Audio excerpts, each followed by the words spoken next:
하나님 말씀 함께 보도록 하겠습니다. 오늘 우리가 함께 나눌 하나님 말씀은 에스라 8장 15절부터 23절까지 말씀입니다.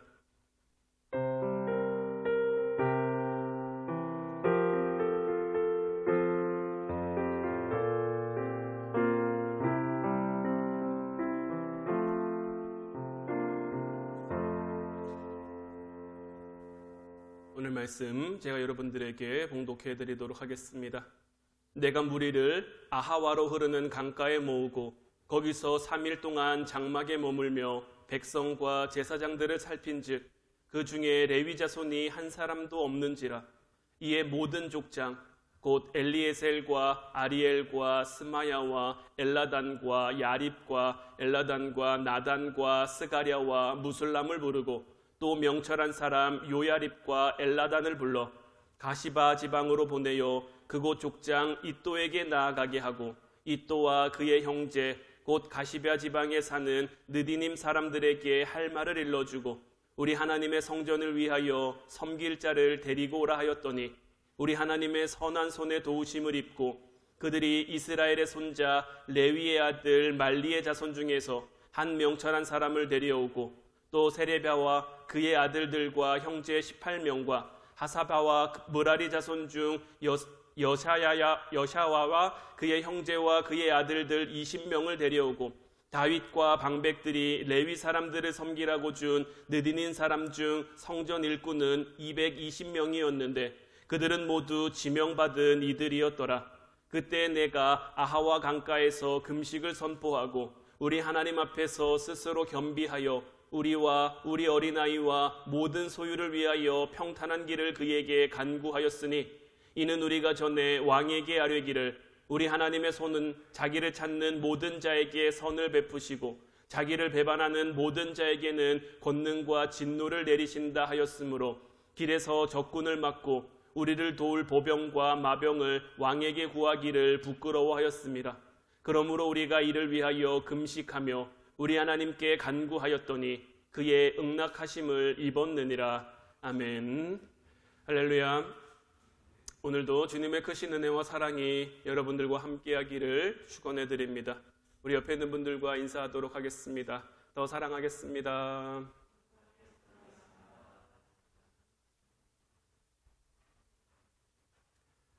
곧 민족의 명절인 추석이 다가옵니다.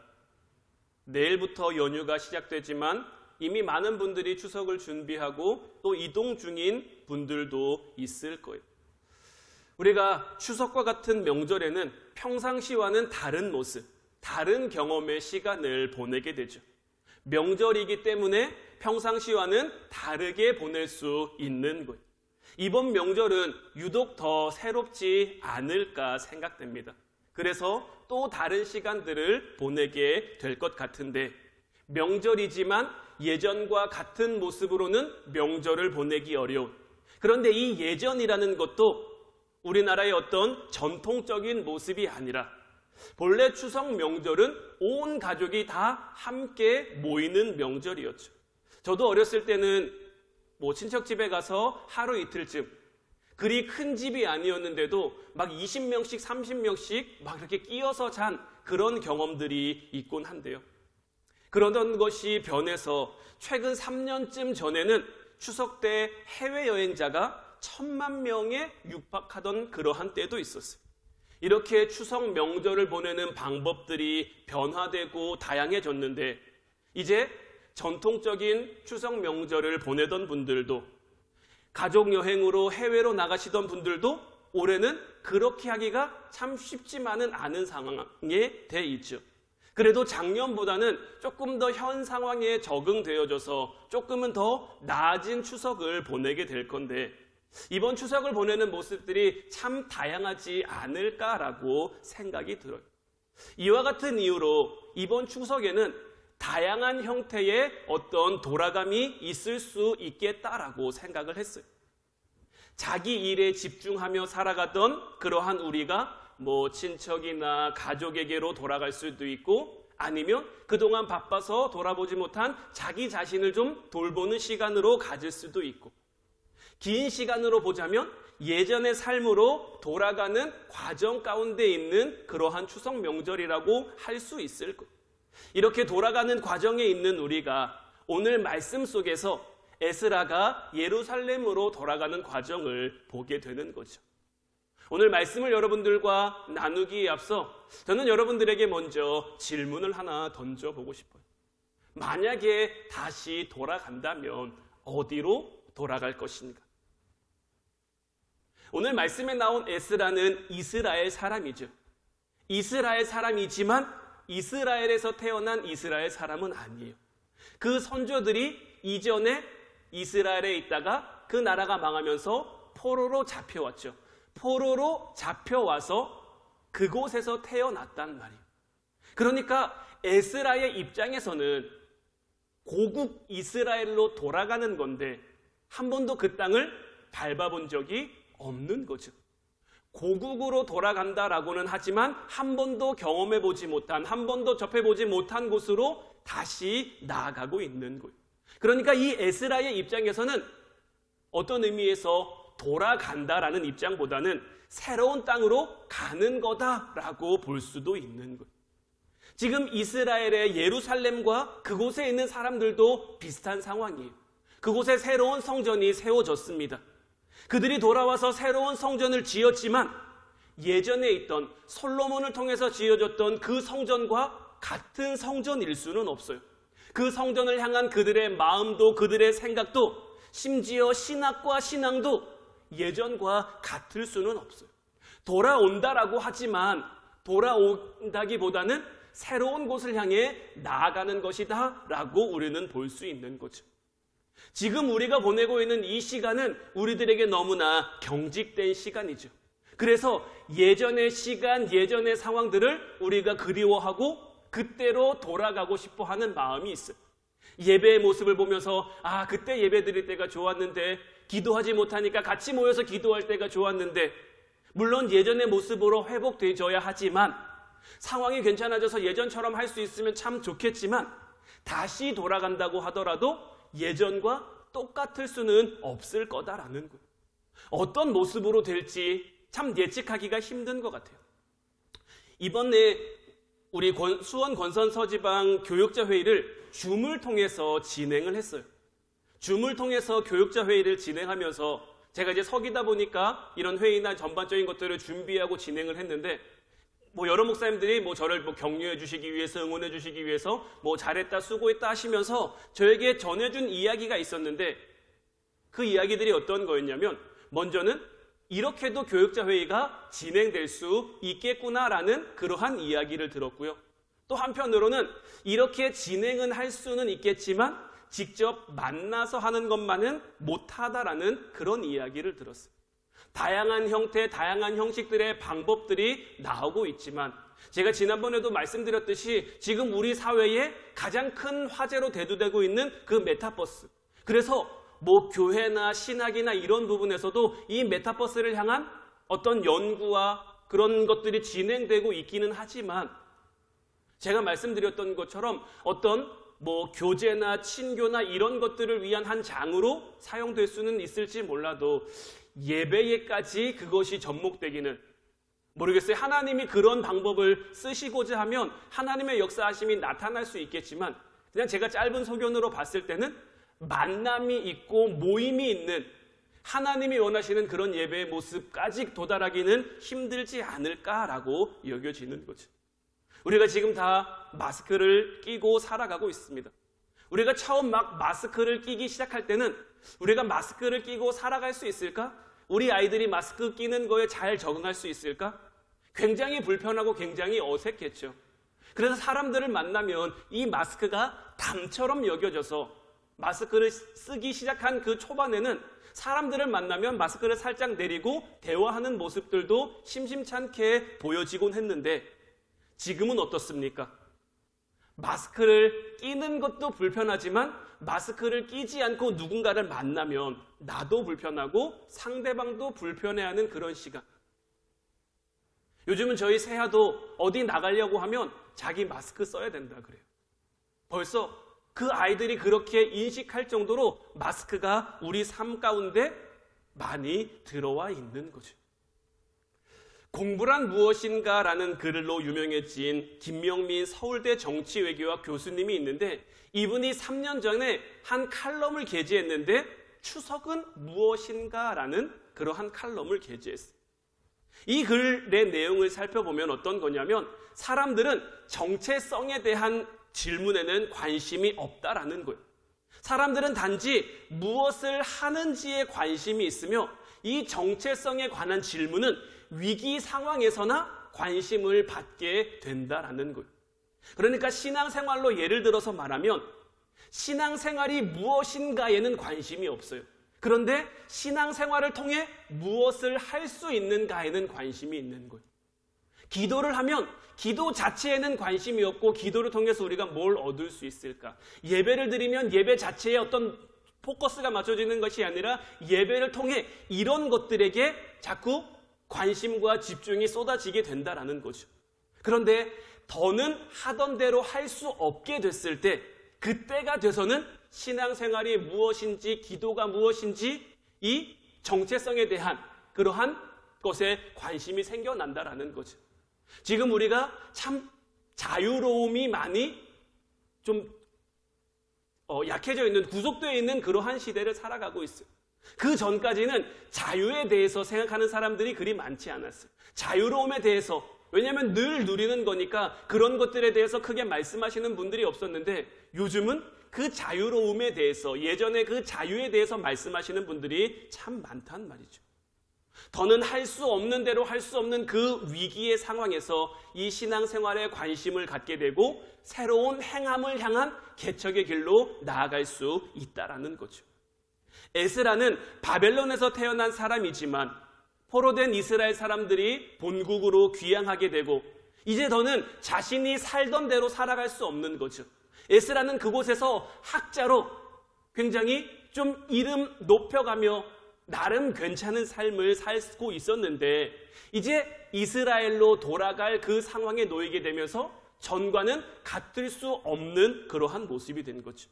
지금까지처럼 이대로 살아갈 수 없는 그 과정 앞에서, 그 시점에서 에스라는 본인의 정체성에 대해서 굉장히 고민을 많이 했을 거예요. 나는 누구일까? 나는 정말 이스라엘 사람이 맞는가? 내가 이스라엘로 돌아가는 것이 맞는가? 내가 이스라엘에 돌아가면 무엇을 해야 되는가? 우리 역시 새롭게 나아가야 될 때가 있어요. 예수님께서도 새 포도주는 새 부대에 담으라고 말한 거죠. 그런데 사람들은 익숙한 것을 좋아합니다. 그냥 하던 대로 하고 싶고 살던 대로 살고 싶고, 그래야 안정감이 든다라고 여기시는 분들도 있어요. 하지만 하던 대로 하던 게 더 이상 안 되는 그런 상황이 되면 그럴 수가 없죠. 달라진 상황에 따른 변화가 필요할 수밖에 없는 거예요. 에스라가 예루살렘으로 가는 것을 결정한 것처럼, 성전을 섬기고 이스라엘 백성들의 신앙 회복을 다짐하고 결심한 것처럼, 우리는 지금 이 시대 가운데 내가 나아가야 할 신앙의 방향은 어디인지 우리 스스로에게, 또 우리 가까이 있는 가족들에게, 같은 성도들에게 서로 질문을 던지며 나누어 볼 수 있어야 하는 거예요. 그래서 우리가 돌아가는 길에 하나님의 부르심에 응답하고 감당할 수 있어야 하는 거예요. 오늘 본문 15절 말씀을 보면, 내가 무리를 아하와로 흐르는 강가에 모으고 거기서 3일 동안 장막에 머물며 백성과 제사장들을 살핀즉 그 중에 레위 자손이 한 사람도 없는즉. 에스라는 이제 충분히 고민하고, 이제 또 고민한 후 결단하고, 이제 내가 할 수 있는 것들을 하기 시작합니다. 지금 이스라엘의 상황이 어떤지, 성전의 상황이 어떤지 살펴보는 거예요. 상황을 살펴보니 성전을 위해서 섬기고 있는 레위인이 한 사람도 없는 것을 발견하게 돼요. 그래서 18절부터 20절까지 말씀을 보면, 이제 에스라가 이제 족장들의 도움을 받아 성전을 섬길 수 있는 사람들을 요청하고 구하게 되는데, 이때 레위인들과 느디님 사람들이 에스라의 이 요청에 응하게 되는 거죠. 이때 에스라의 요청에 응한 느디님 사람들이 220명이나 될 정도로 적은 숫자가 아닙니다. 그렇다면 여기서 이 레위 사람들과 느디님 사람들은 에스라 족장의 요청에 왜 응한 걸까요? 에스라와 족장들이 요청했으니 레위 사람이라면 당연히 응해야 되지 않을까라고 생각할 수도 있지만 꼭 그렇지만도 않은 게 사사시대의 이 레위인들은 자기의 생업을 갖는 것이 금지되어 있었어요. 왜냐하면 레위인들은 하나님이 택하신 족속이고 하나님의 일을 해야 되는 그러한 족속이기 때문에 자기의 생업을 가지면 안 됐거든요. 그런데 레위인들 중에도 생계가 힘든 사람들이 있었어요. 그래서 이 생계가 힘든 사람들에게는 생업을 갖는 것이 허락되어졌어요. 심지어 제사장이에요. 제사장인데 어떤 집안에 고용되기도 한 거예요. 그러니까 이게 뭔 얘기냐면 내가 제사장인데 어떤 가정에 고용돼서 그 가정의 제사장으로 일하는 거예요. 그 가정만을 위한 제사장이 되는 거죠. 그래서 그 가정에서 월급을 받고 살아가는 그러한 경우도 있었단 말이에요. 그런 정도로 꼭 느디님 사람들이 이 에스라의 요청에 응할 필요는 없었는데, 응할 의무는 없었는데, 그럼에도 불구하고 이 느디님 사람들이 에스라의 요청에 응한 이유는 무엇일까? 오늘 이 시간에 이 이유에 대한 부분들을 좀 여러분들과 나누길 원하는데, 그들이 이 요청에 응한 이유가 분명히 있었을 거예요. 그리고 그 이유가 지금의 상황과 지금의 환경과는 맞지 않을 수도 있어요. 왜냐하면 그때와 지금 우리가 살아가는 삶의 모습도 삶의 환경도 너무 다르기 때문이죠. 그럼에도 우리가 이 부분을 눈여겨봐야 되는 이유 가운데 하나가 뭐냐면 그들에게 요청에 응할 이유가 있었다는 것이 우리에게도 중요한 것이고 또 필요한 문제이기 때문인 거예요. 당시 레위인들이 성전에서 했던 일들은 성직을 맡는 거였고 일반 레위인들은 성막이나 성전에서 해야 할 일들을 맡고 있었어요. 그러니까 지금의 교회 봉사와는 조금 형태가 달라요. 당시 레위인들은 직업을 갖고 있지 않았고 다른 지파에서 드리는 예물로 그들의 삶을 꾸려갔죠. 그렇다고 해서 이 레위인들이 오늘날의 목회자와 같느냐? 또 좀 다른 부분들이 있어요. 왜냐하면 성례전을 담당하는 것이 아니기 때문이에요. 그러니까 그 당시의 레위인들을 오늘날의 모습과 좀 비교하자면 사역자 정도라고 우리가 지칭할 수 있을 것 같아요. 그러니까 여러분들이 직분으로 받는 집사, 권사, 장로, 목사 이런 게 아니라 그냥 여러분들이 교회에서 헌신하며 섬기는 것들, 각부 부장이나 아니면 회장이나 아니면 교회에서 여러 가지 일들을 진행할 때 그 가운데 내가 헌신하는 그러한 모습들이 레위인들의 모습과 좀 비슷한 모습이라고 할 수 있을 건데 여러분들이 교회에서 여러 가지 일들을 섬기거나 아니면 사역을 진행하는 그러한 데도 분명한 이유가 있을 거다라는 거죠. 오늘날 우리는 사역을 감당할 어떤 이유를 가지고 있을까요? 물론 1차적인 이유는 하나님을 향한 거죠.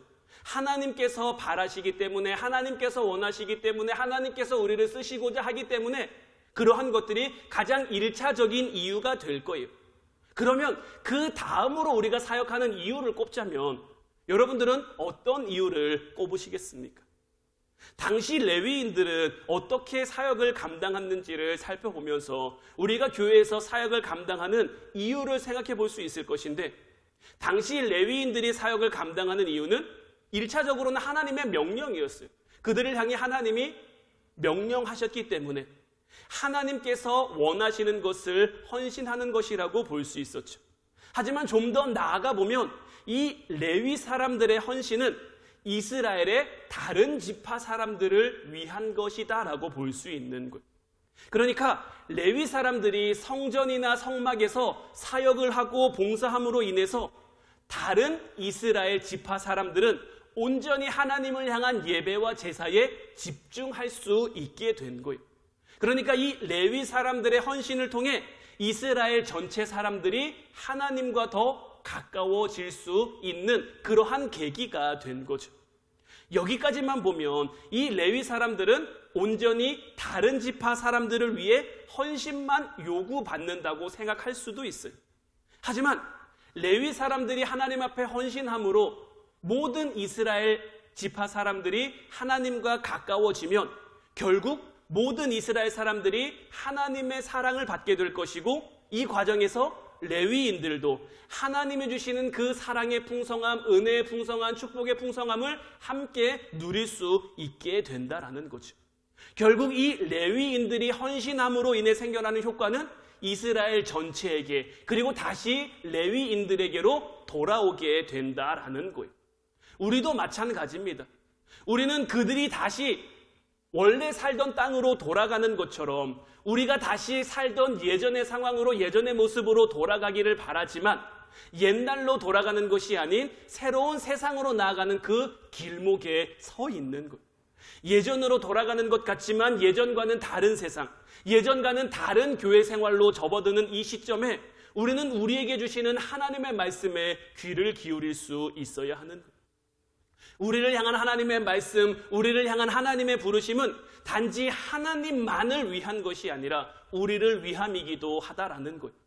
우리가 먼저 하나님의 뜻에 따라 헌신하며 서로 간의 사랑과 서로 간의 조화와 서로 간의 화합을 이루어 갈 때 우리는 다시 돌아가는 이스라엘 사람들과 같이, 새로운 삶을 향해 나아가는 이 이스라엘 사람들과 같이 주님이 주시는 그 풍성한 삶을 열어갈 수 있게 된다라는 것. 그런데 이러한 과정이 그냥 되느냐? 그냥 되는 것이 아니죠. 그래서 우리는 기도와 겸비와 간구를 하나님 앞에 올려드릴 수 있어야 하는 거예요. 에스라는 고민했을 거예요. 눈앞에 이스라엘의 땅으로 돌아갈 길이 열려있고 신앙을 돌보아야 할 백성들이 있는 상태에서 에스라는 부담감도 느꼈을 것이고 압박감도 느꼈을 것이고, 하지만 그럼에도 에스라는 돌아가서 이스라엘 사람들의 신앙과 성전을 다시 세울 결심을 하고 도전을 하게 되죠. 그런 그에게 펼쳐 있는 것은 거친 현실이었어요. 이스라엘 사람들의 신앙을 다시 세운다는 것이 어떤 마음의 결심만으로 되는 것은 아니기 때문이죠. 에스라는 두 개의 길 가운데 하나를 선택할 수 있었을 거예요. 가든지 안 가든지, 가든지 남든지, 하든지 안 하든지. 사실 무엇이 답이 되는지는 알고 있어요. 우리의 신앙 가운데도, 우리의 믿음 가운데도 항상 늘 두 갈래 길이 있어요. 한다와 안 한다. 할 수 있다와 할 수 없다. 무엇이 답인지는 이미 우리가 알고 있어요. 머리로는 다 알아요. 그런데 무엇이 문제입니까? 그 답을 향해 내가 나아갈 수 있느냐가 문제가 되는 거죠. 왜냐하면 알면서도 뛰어들기가 힘든 것이 현실이거든요. 낯설고 두렵기 때문이기도 하고 실제적인 위험과 위협이 있기도 하기 때문에 알면서도 선뜻 나아가기가 힘들고 어려워요. 하지만 그럼에도 뛰어들지 않으면 그 다음이 없다는 것은 확실한 사실인 거죠. 그렇기 때문에 우리는 뛰어들어야 하는 거예요. 에스라의 이 내용이 꼭 신앙적인 부분에서만 걸리는 것이 아니죠. 우리는 일상생활 속에서도 에스라가 고민하는 것과 같이 비슷한 상황을 계속해서 만나고 있어요. 예전에 유행했던 책 가운데 누가 내 치지를 옮겼을까란 책, 여러분들도 한 번쯤 읽어보셨을 법한 그러한 유명한 책인데 이 책에서도 비슷한 것을 말하고 있어요. 늘 있던 곳에 더 이상 치즈가 없다면 새로운 치즈를 찾아 이동해야 된다는 것이 이 책의 주요한 골자가 되고 있는 거예요.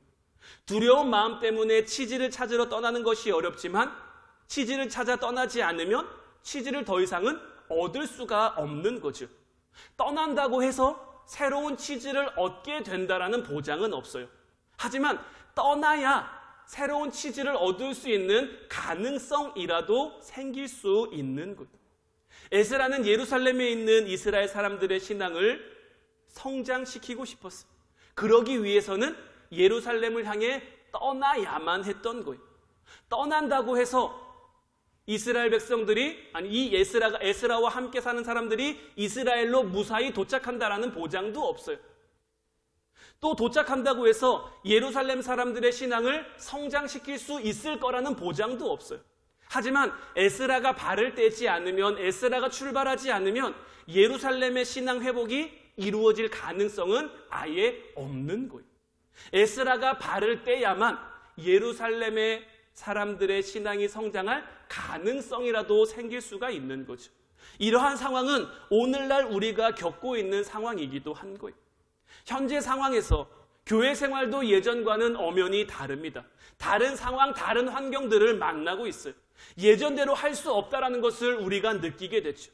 그래서 우리가 바라는 것이 무엇입니까? 어서 이 상황이 지나가고 어서 이 순간이 지나가고 예전과 같은 상황이 오기를, 그래서 다시 예전처럼 신앙생활을 할 수 있기를 우리는 바라고 소망한단 말이에요. 기다리기만 해야 될까요? 물론 기다리고 버텨야죠. 하지만 동시에 우리는 나아가야 하는 거예요. 새로운 발을 뗄 수 있어야 하는 거예요. 어떻게 될지 알 수 없어요.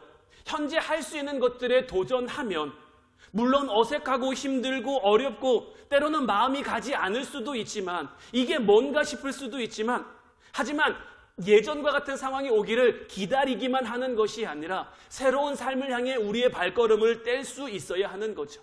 발걸음을 떼지 않으면 나아감도 없는 것이고 변화도 없는 거예요. 오늘 본문 21절 말씀 보면, 그때 내가 아하와 강가에서 금식을 선포하고 우리 하나님 앞에서 스스로 겸비하여 우리와 우리 어린아이와 모든 소유를 위하여 평탄한 길을 그에게 간구하였으니. 물론 발을 떼기만 한다고 다 되는 것은 아니죠. 발을 뗐음에도 불구하고 실패할 수도 있고 넘어질 수도 있어요. 그래서 발을 떼되 반드시 수반되어야 하는 것이 뭐냐? 하나님께 구하는 거예요. 하나님이 허락하시는 그 길을 걸어갈 수 있도록. 에스라 역시 발만 떼었느냐? 그렇지 않다라는 거죠. 에스라는 발을 떼면서 아하와 강가에서 금식을 선포한 거예요. 이것은 우리가 꼭 금식해야 된다가 아니라 평상시보다 더 강하게 하나님 앞에 기도할 수 있어야 한다라는 거예요. 제가 매주마다 여러분들에게 말씀 묵상해야 됩니다. 기도해야 됩니다. 성경 통독해야 됩니다. 끝없이 말하고 또 말하고 또 말하는 이유가 어디에 있겠습니까? 이렇게라도 우리가 지금 이 자리에 머물러 있는 것이 아니라 뒤로 물러나는 것이 아니라 한 걸음씩, 빠르지 않더라도 느리더라도 조금씩 하나님을 향해 나아가는 삶을 살자고 말씀드리는 거예요. 그래야 우리의 영혼이 살 수 있고 우리의 영혼에 말씀하시는 하나님의 음성을 들을 수 있고, 코로나로 우리의 삶이 정체됐다고 우리의 신앙이 정체되면 우리의 영혼은 더 이상 살아갈 수가 없는 거죠. 23절 말씀 이어서 보면, 그러므로 우리가 이를 위하여 금식하며 우리 하나님께 간구하였더니 그의 응낙하심을 입었느니라. 에스라가 하나님 앞에 금식하며 평탄한 길을 간구하였더니 하나님의 응낙하심을 입었다라는 거예요. 여러분들, 응답과 응낙의 차이가 뭔지 아십니까? 우리는 흔히 하나님 앞에 응답해 달라고 기도를 많이 하죠. 왜 우리는 응답해 달라고 기도할까요? 사실 기도의 목적은 응답에 있는 거예요. 응답은 우리가 하나님 앞에 구했을 때 하나님이 답을 주시는 거예요. 이게 응답이에요. 응낙이라는 것은 뭐냐면 우리가 구한 것을 하나님이 승낙하시는 거예요. 답변을 주시는 것과 승낙해 주시는 것은 다르죠. 그래서 때로는 우리의 삶 가운데 응낙의 기도가 필요하기도 하고 응답의 기도가 필요하기도 하지만, 그래도 우리가 분명히 알아야 할 것은 우리가 기도하는 목적은 응답이 되어야 되는 거예요. 기도는 하나님의 뜻을 구하는 것이기 때문이에요. 하나님의 뜻을 알아가야 하는 것이기 때문이에요. 하지만 그럼에도 우리의 삶 가운데 하나님의 응낙, 에스라가 하나님 앞에 기도할 때 하나님 응낙해 주세요라고 기도했을까요? 아니면 하나님 응답해 주세요라고 기도했을까요?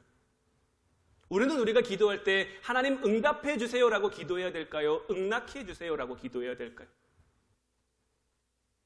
물론 두 가지를 위해 다 기도할 수 있지만 우리는 우리의 삶 가운데 하나님의 응답을 구해야 돼요. 응낙은 하나님이 그냥 우리의 삶 가운데 주시는 거예요. 우리가 바라는 것이 아니라, 우리가 요구하는 것이 아니라, 우리가 요청할 수 있는 것이 아니라 하나님이 그냥 응답해 주시는 거예요. 우리가 구한 것을 승낙해 주시는 것. 우리가 어떤 결제 서류를 하나님 앞에 올렸더니 하나님이 그 결제 서류에 사인해 주신 것, 그 사인의 권리는 우리에게 있는 게 아니죠. 하나님께 있는 거예요. 그냥 우리는 결제 서류를 올리면서 이 서류에 대한 하나님의 답변을 구하기만 하면 되는 거예요. 하나님이 이것대로 이루어 주실 수도 있고 이것과는 조금 다르게, 우리의 생각과는 다르게, 우리의 마음과는 다르게 답변을 주실 수도 있지만 그것도 하나님의 응답인 거죠. 하나님께서 쏟아지는 비를 우리에게 내려주셔도 우리가 그 비를 받을 만한 준비된 그릇이 없다면 무슨 소용이 있겠습니까? 우리는 우리의 삶 가운데 분명히 하나님이 주시는 비와 물이 있어야 우리의 삶 가운데 열매를 맺으며 살아갈 수 있어요. 그런데 그 비와 물을 얻는 정도는 내가 얼마나 큰 그릇을 준비하고 있는가에 달려있는 거예요. 우리 마음에 밭이 있어요. 하나님의 말씀을 심었는데 그 말씀이 자라서 30배, 60배, 100배의 결실을 맺고 싶어요. 그럼 내 마음의 밭이 하나님의 비를 맞을 만한 준비가 되어 있어야죠. 적어도 뭐라도 심겨져 있어야죠. 가시밭이라면 가시를 제거해내고, 돌짝밭이라면 돌들을 골라내고, 길가밭이라면 갈아서 씨를 심을 수 있는 그런 밭의 형태로 만들어 가야죠. 그런 밭의 모양, 밭의 형태가 준비되고 그 밭에 심겨진 게 있어야 비가 왔을 때 자라고 성장하고 열매 맺는 그런 은혜가 있지 않겠습니까? 아무리 하나님이 많이 부어주셔도 내 마음이 종이컵만한 그런 분량이에요. 그러면 그만큼만 받는 거예요. 양동이만큼이면 그만큼 받는 것이고, 내가 정말 댐과 같이 큰 것을 준비하고 큰 것을 예비해 놨다면 그만큼 큰 은혜를 하나님 앞에 누리며 살아갈 수 있게 되는 거예요. 우리 모두가 주님께서 부어주시는 그 능력을 통해 에스라와 같을 수 있기를 주님의 이름으로 축원해 드립니다. 지금 우리가 정체되고 많이 답답하고 많이 지쳐있는 상황 속에서 예전으로 돌아감을 바라지만 예전과 같을 수 없는, 또 어떤 의미에서 새로운 길을 나아가야 되는 그 상황 속에서 에스라가 하나님 앞에 구하고 하나님 앞에 간구하고 하나님의 뜻을 따라 살아갔던 것처럼 저와 여러분들도 이제 하나님 앞에 구하고 하나님 앞에 간구하고 하나님의 그 길을 따라감으로 하나님의 응답하심과 하나님의 응낙하심을 이룰 수 있는, 그러한 은혜를 누릴 수 있는 저와 여러분들 되시기를 주님의 이름으로 축원해 드립니다. 기도하겠습니다.